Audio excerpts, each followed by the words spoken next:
Hi, welcome back to my channel. This is Dragon's Pearl Tarot. Today I am introducing the Wild Unknown Tarot by Kim Kranz. I am going through each card by suit as a independent meditation, and I'll also be using these videos for backing and mixing in future videos for future readings for you. The Fool.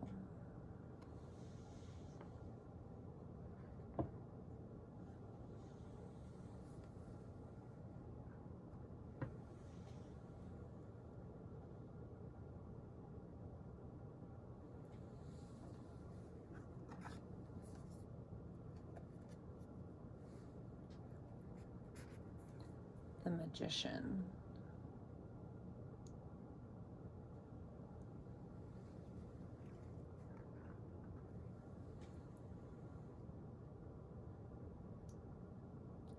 This is the major arcana, by the way. I don't remember if I forgot to mention that. We've gone through all the suits. Snow leopard, one of my absolute favorites. The High Priestess, tiger.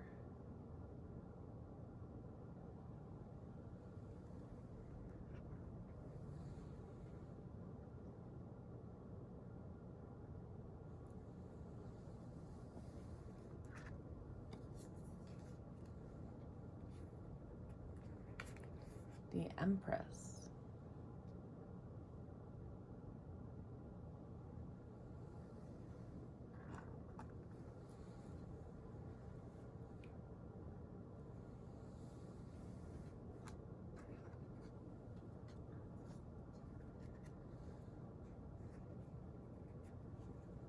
The Emperor.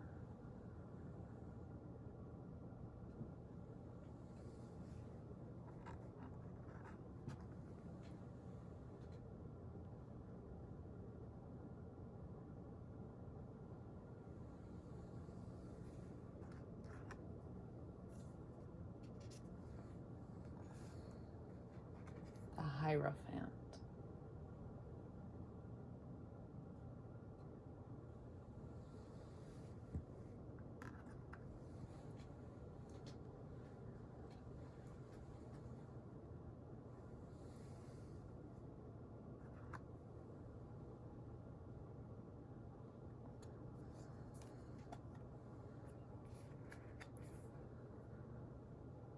The Lovers.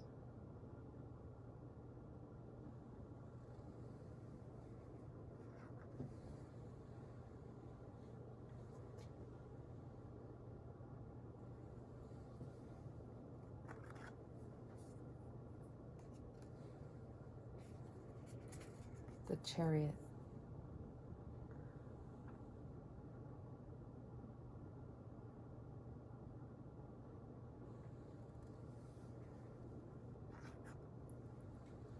Free will. Choice.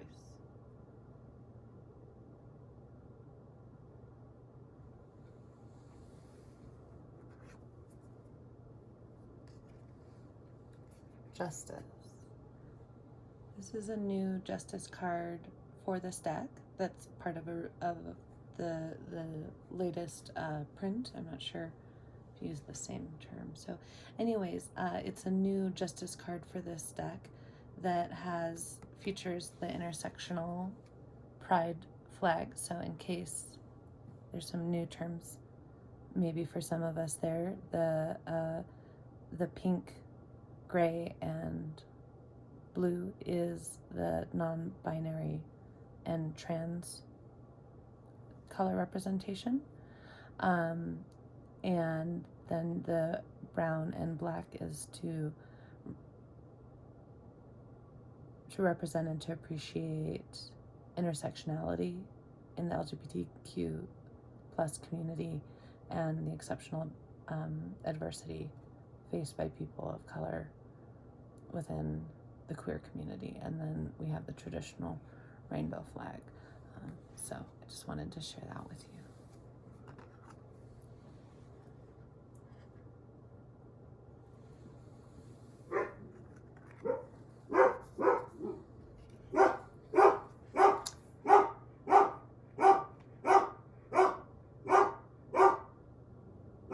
is the Hermit. Sorry about the barking. I have dogs, they bark.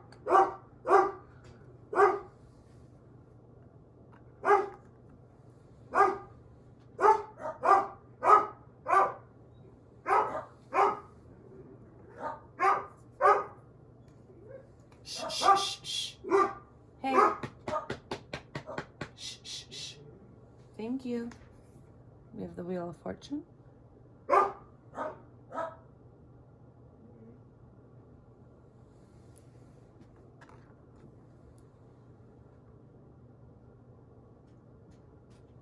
What a good dog. Shh, shh, shh, shh.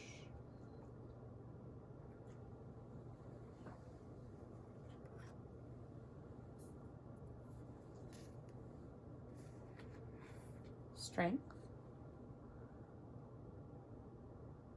We just ordered some Chinese food for Christmas, and I think my dog is letting me know that it's at the door.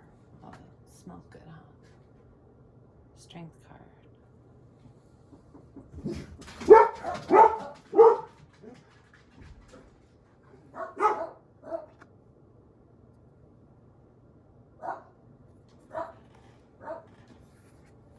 Hanged Man.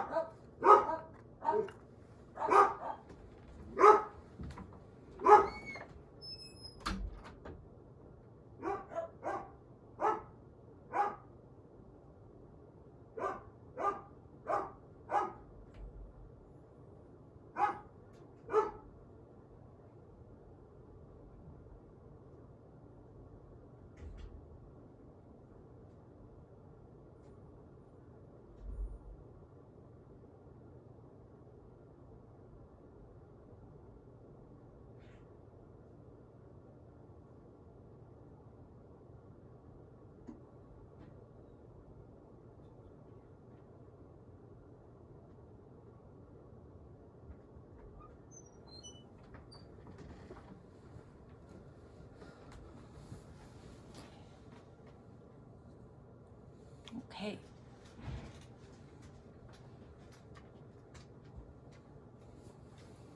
We have the Hanged Man.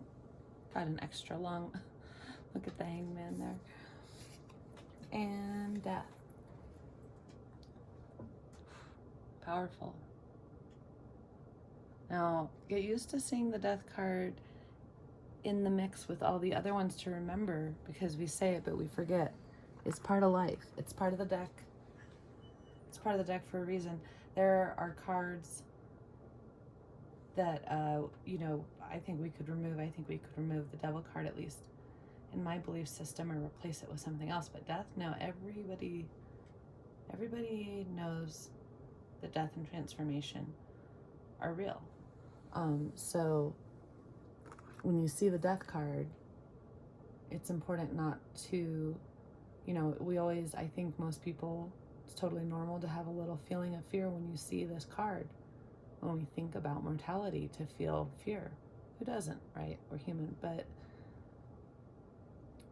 I'm focusing on the Death card as we go through the major Arcana to emphasize that, it's just one of these cards. It's just, it's with Temperance. We have some of the harder ones coming up. We have the Star. Well, let's go through those. Temperance. Crane, another one of my favorite animals, and I love this crane with this major phoenix energy with the water and the fire together. Transformative.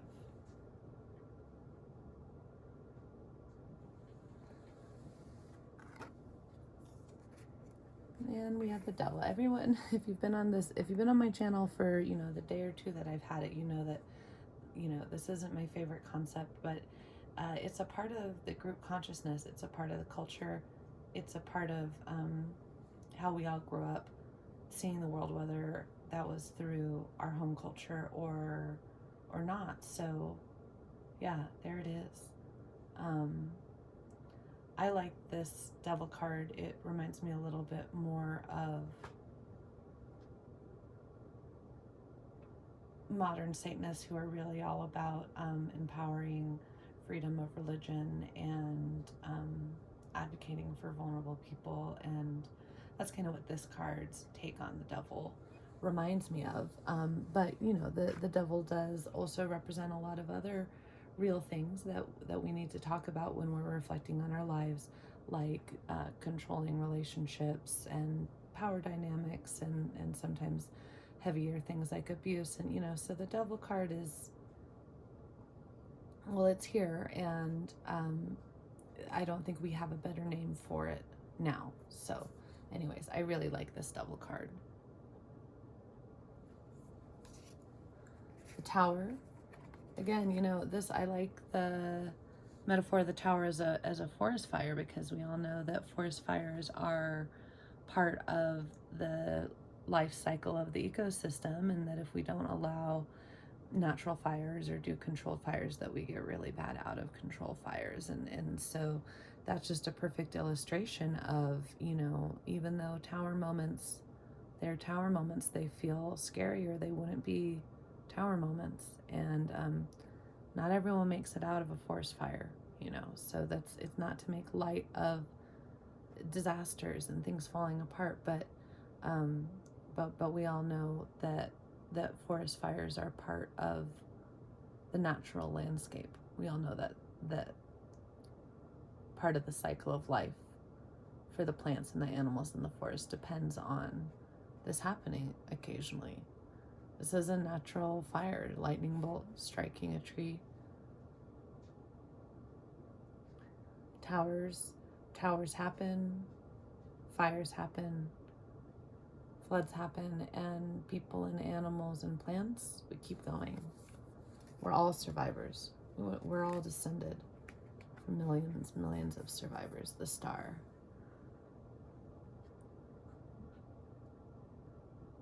Who are we to forget that awesomeness?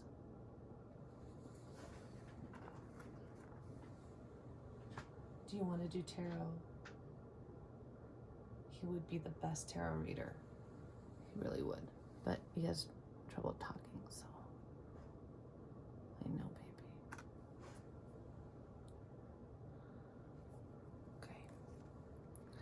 Okay. And we have the moon.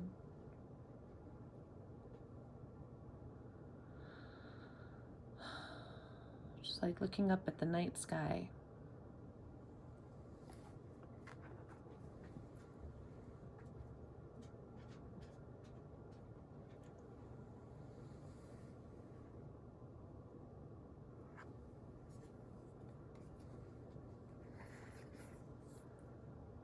The sun.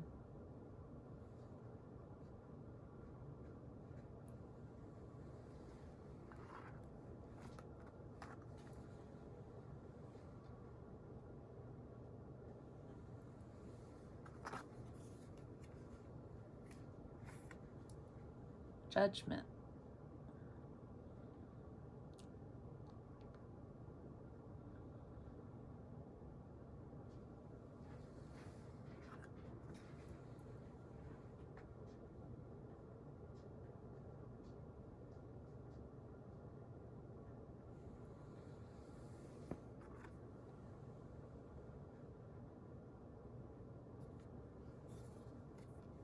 And the world.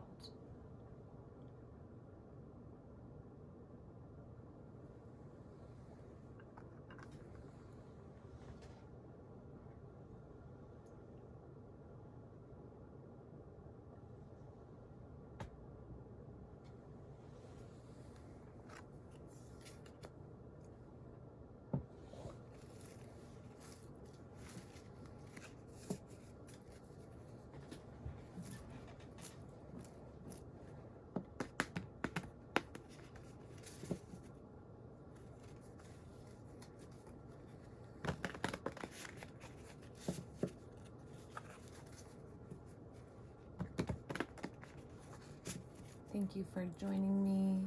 Thank you for helping me charge and explore this deck and exploring this deck with me. Let's do a short reading. Do a short reading together. to wrap that up. Past, present, future.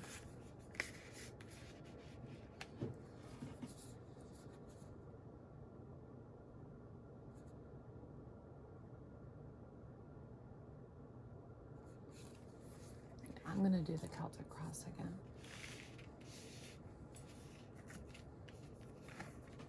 So we have our obstacle. We have our subconscious, or what we're bringing in, our foundation. Oh, we have advice. We have environment. We have hopes and fears.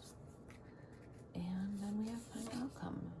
Final outcome is the Tower. Bad news, guys, but like we were just talking about, Tower moments happen, right?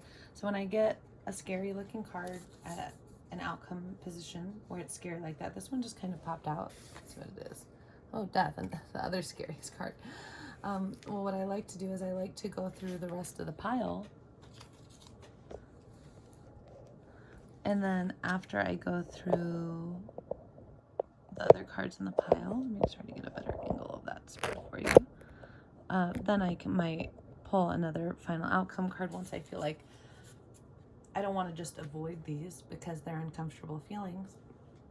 It's really not what tarot is about, and it's one of the things that can be really powerful about tarot is helping us do, you might hear it sometimes called shadow work. You might be wondering what that means, and you might have heard it not used the same way that I would use it, but we're practicing awareness, and my practice of spirituality, which again is rooted in Tantra and Zen Buddhism and Kabbalism, is there is no good and evil, but there is a real need to feel all the feelings, because we came to Earth to experience these things and to learn from them. And if we don't acknowledge that Tower moments and death and transformation are part of life, then we get stuck. And we all know that doesn't work. So it's really important for me in my practice, and as you get to know me as a practitioner, that that we not be avoiding these, but once we've thought it through, I think it's okay to ask spirit, or the universe, or nature, or your higher self, or however you experience and name that we ask, can we have some clarification? Because yes, this is a part of life, but it's still scary and maybe I would like a little comfort. Sometimes it's okay to ask the universe for comfort. Sometimes it's okay to ask for clarification. If you need clarification and you say, I need clarification, it's going to help you see where to look. And if you ask other people for help, some people are not going to help, but some people will. 5 of Wands. Top of the deck.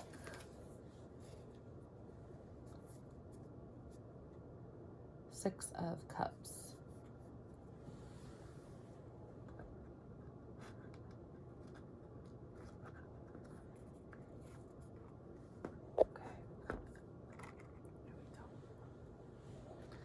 The obstacle position, the Father of Wands. So it doesn't seem like an obstacle. I was saying in another video that the obstacle position is also sometimes considered a helping position. It's not always something in your way. It can be something that's helping you get where you want to go. And sometimes I think that depends, mostly in the context in the card. But the Father of Wands, let's check the context, but my instinct is that this probably should go upright. This is probably not so much an obstacle as something that you have in your toolbox, or an ally that you have. Daughter of Cups in the present position. So with the Daughter of Cups, with the Father of Wands, what this says to me is that you have someone a little younger, maybe energetically, maybe emotionally in the relationship, maybe not in real age, but you have someone who's kind of under someone's care. They're still a little naive. They're still a little vulnerable, but they're strong and they have real internal wisdom and grace and potential. And the Father of Wands is that protective fire energy, protective masculine energy, that is protecting this Daughter of Cups. And while the Daughter of Cups might be a little more focused on the Five of Wands and the reality of competition and the reality of struggling and I think that you can hold on to the innocence, but I also think that you have to armor up. And I think that she's had to armor up through this Five of Wands, and that she wasn't alone. She had the Father of Wands, and she's going to need to armor up more because, you know, the Seven of Wands hasn't shown up yet. Still on the deck. Oof, subconscious. We have Nine of Swords, nightmares, fear.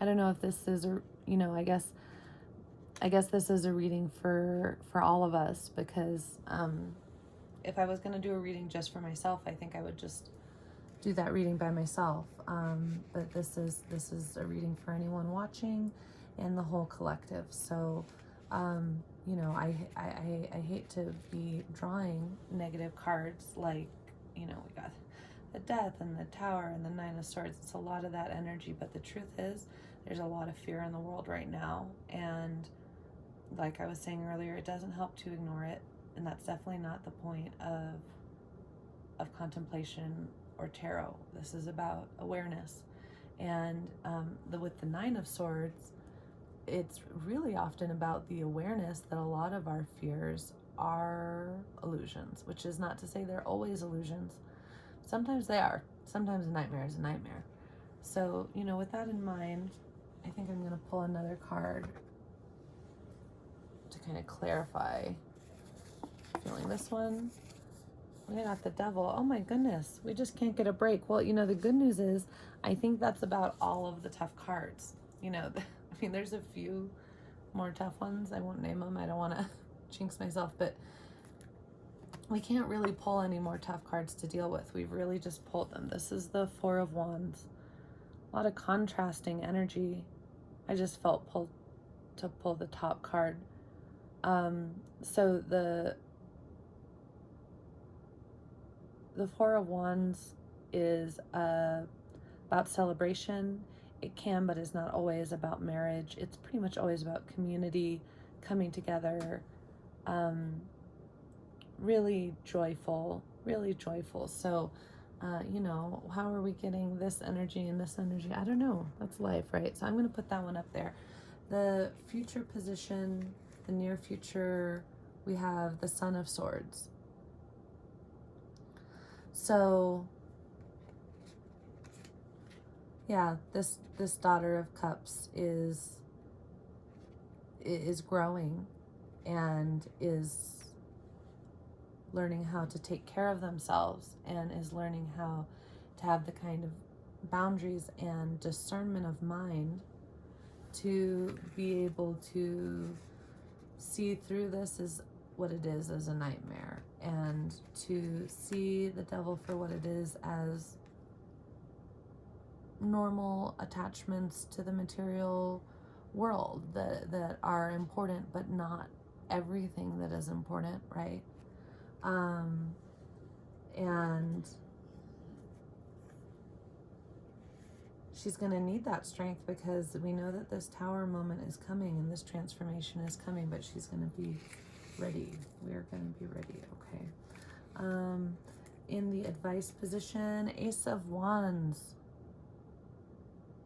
The Wands is like, oh, it's a fire. It's the fire suit, but it's like the Phoenix. It's the Phoenix suit. Okay, so I had talked about the children of the Phoenix and identifying with that, and I think there's a soul tribe, there's a soul group out there doing these witchy things on the internet who are feeling that Phoenix energy and talking about that Phoenix energy. And for me, that Ace of Wands and advice says, you know, do it.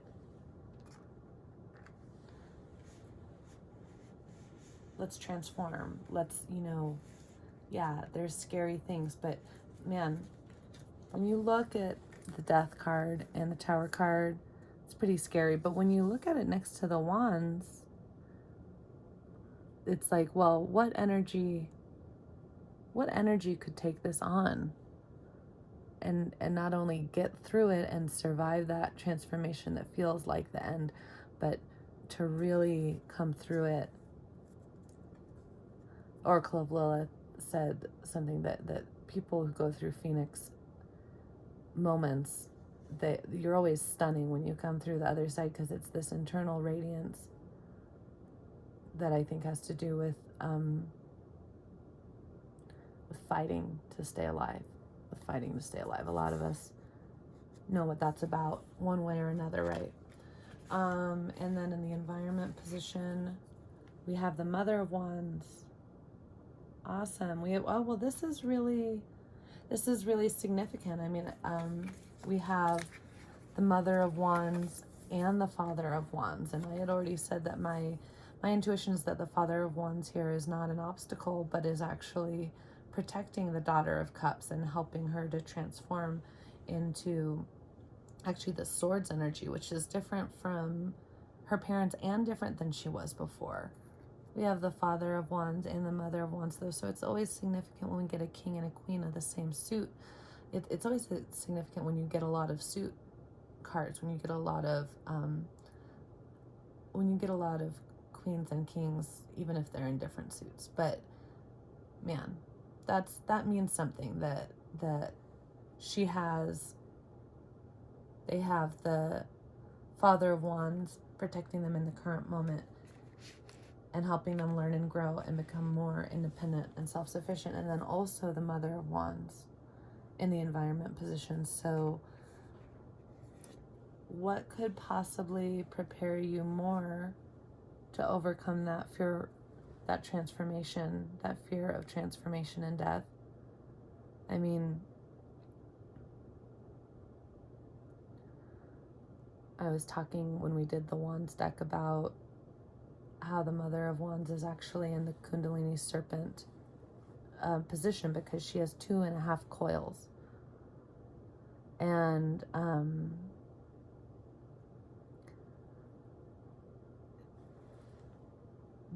the thing is that because the universe is being created every moment, it is also being destroyed in every moment. And that's why these always go together, really. And then in hopes and fears, we have Temperance. So that's my hope. My hope is that we have the Temperance, the ability to sit back and look from kind of from the position of our soul, kind of the part of us that remembers the singularity, the part of us that remembers when we look down at the earth and we're like, oh, I got this. Sure, I'll take on those challenges. You know, there's a part of us that remembers, just like there's a part of us that forgets, because we're in the dual space, and that's what makes it. Okay, so now that we've talked through all these kind of hard cards, let's pull a few more. Creator, Universe, the Goddess.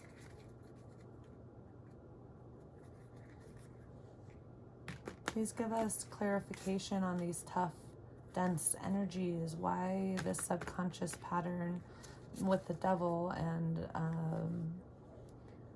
why the subconscious with nightmares, and how do people move on from a world where we're so often interacting from this place of dominance and narcissism and abuse, and how do we move on? The lovers, of course, right? How do we move on from narcissism and abuse and trauma? Love. Put that one up here. Excellent. So in this position, I got the High Priestess. And now in final outcome, I want you guys to see me shuffling and pulling cards because I'm not sure, a lot of reasons.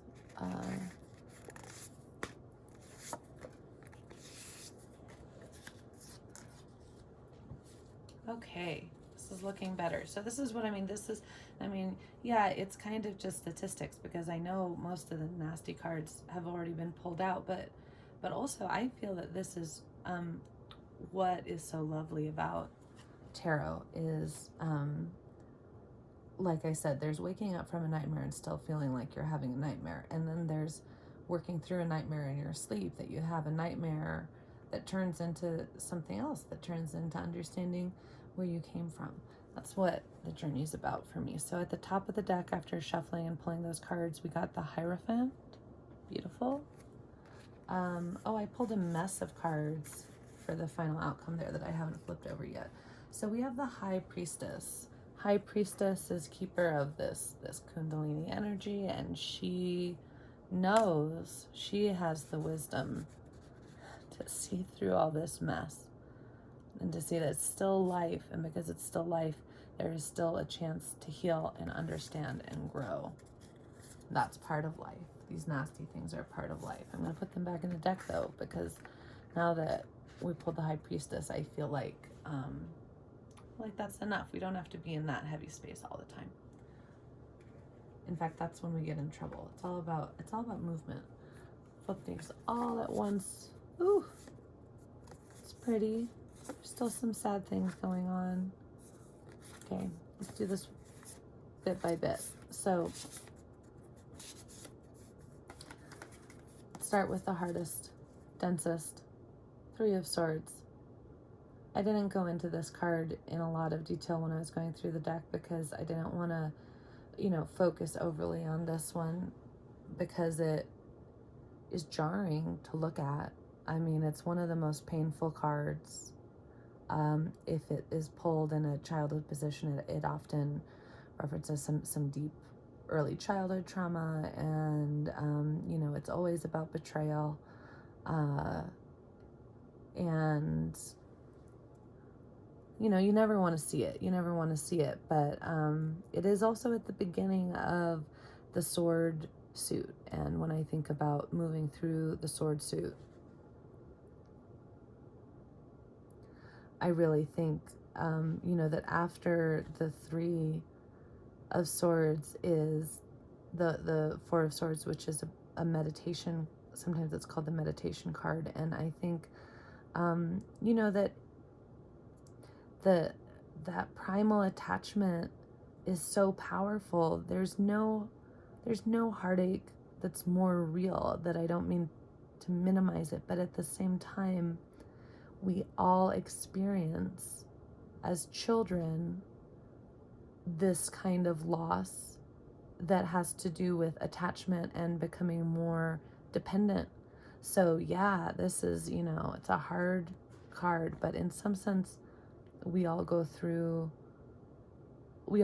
some heartache as we gain independence, and some people have had a lot more of this energy in their lives than others, and that can be a whole other thing that's probably not for this channel as much as to talk to a professional about, but in a more everyday way, we all experience this.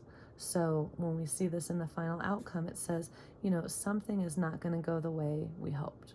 But if we sit back in our maturity, we say, well, something's always going to go wrong, but something else is going to happen that I never could have expected if I'm open and flexible and adaptive and strong.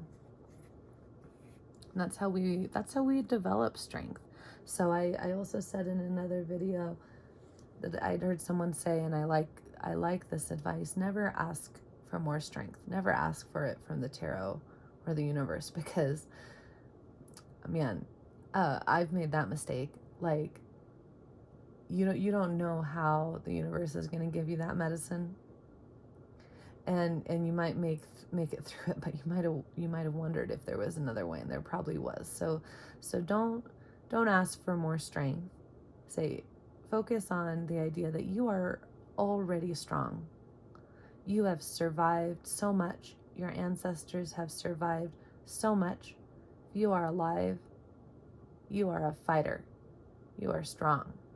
And in the future, you will be strong because of all of the strength in this spread, that you're going to be able to get through this heartache of the moon. Some things are not known. There's some things about the future that the universe is telling me I can't get more information about right now for this reading, and that's okay. That's part of the journey too. Daughter of Swords. Hey, buddy.